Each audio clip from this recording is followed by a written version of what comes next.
Hello guys and welcome to a new brand video. And today I'm going to show you how to add the new calendar to your Google Calendar application. So the first thing that I will need you to do now is to connect to your Gmail or Google account, and then you will click on this icon, the Google Apps. You will click calendar so you can access to this view or to access to your Google Calendar application. Now here in this navigation tab or this bar or this tab, we will find this calendar and we will find other calendars. And now in fact to add a new calendar, we will need just to click on this plus sign, and as you can see it is add other calendars, and now you will create a new calendar. Of course you need to give it a name.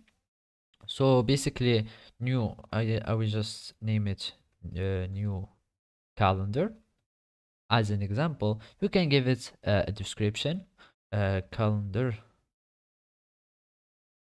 of my personal meetings, for example, or